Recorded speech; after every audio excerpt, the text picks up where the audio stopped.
So I thought I'd give you a little walk around of Stephen's trike that he calls the Munster, just so you can see how it's currently put together. It might help you reassemble it. I'm going to try to disassemble as little as possible. I've got a pretty big cat trike box that I think we won't have to take it apart too far. So here you can see the rear derailleur. You can see how we've got the seat mounted. It's a new cover on the headrest I got. The other one he had was pretty funky. What's kind of interesting is, see this chain tube is something I just put on.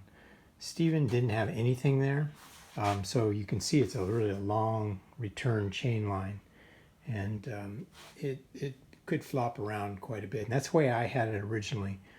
And I just put this together out of pieces that I had. So if you find that it drags too much or whatever, you can probably get away with just removing the whole thing, but I thought it's probably worth a try. Here you see the clamp for folding the rear end. I think there are videos on the ICE website showing how to do that. And this Velcro loop is for holding the frame together when you fold it. We just kind of ran the chain through there to keep it from tapping against the frame. You may want to add some frame protectors like Velcro or something right around this area, and because it may tap against there. See, nothing else too interesting there. Let me just get you a view of the chain line so you can see how we've got that. I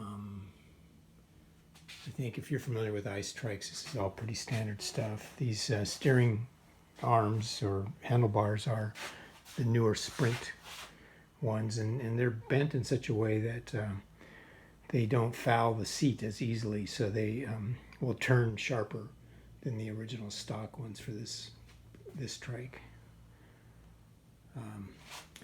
See, the clamps under there are just the standard knobs, and you just loosen them and slide them to the outside. You don't have to take the clamp all the way off. If you loosen them enough, you can just slide them out of the way to put the seat on and off.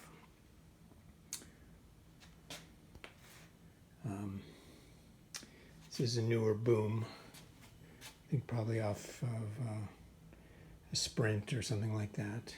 So it's aluminum, whereas the original Trice S had a steel boom. So the boom and the rear Vortex folding rear end is aluminum, whereas the gold cruciform is chromoly, which I think you can see here.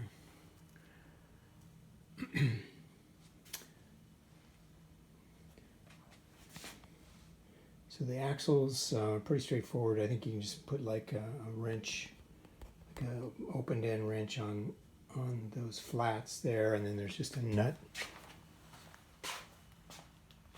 and a heavy washer there on the inside, and the whole axle just pulls out.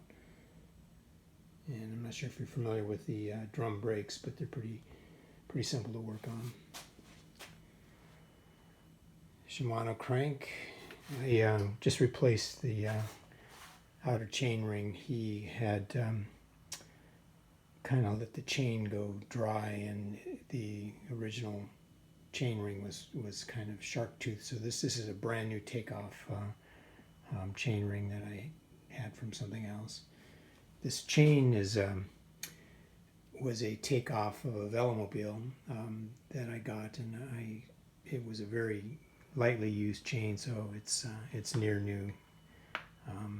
It's a Whipperman chain, and it's extra long, so there's plenty for you to remove. You definitely have enough chain there unless you're about 6'8". The tie rods are not stock ICE. These are left and right hand threaded, what do you call it, tie rod ends, so that basically to adjust the toe end, you just break those two jam nuts loose, a jam nut on each side, and you just rotate the black tie rod, and it gets longer and shorter, and you just tighten down the jam nuts when you're done, so you don't have to take the tie rods off to adjust the length. Actually, I think they may be cat trike. I can't remember. Most of my trikes I either make my own, or if I can get a cat trike equivalent, then I use theirs because they're pretty nice. I don't really like the stock ice ones. They have these kind of funky ball joints that with like threaded rods instead of these tie rods. So let's see, what else can I show you? The seat is fiberglass, and this would be the seat that came with the original Ice S. And I washed the seat cover. You can just throw the seat cover in the gentle cycle, warm, and then I just let it air dry, and it comes out good. I don't know that it had been washed in a long time, so I always do that. So I think, let's see the other side. Oh, let's look at the cable routing. See the standard looking derailleur cable. The one little weird piece is see this black cable housing is kind of a loop or a long bowed piece. That's to give enough room, enough length, so that if you do fold the rear end, it doesn't snap. It's a little extra length that you see in the black cable housing there is intentional, and it's all pretty straightforward. Let's look from above so you can see how we've got these routed. On some of my other trices, I will sometimes put a clamp. I'm going to take the light away. I sometimes put a clamp right here to keep this all in place, but it doesn't look like it really needs it. So you can just see how he's got these routed.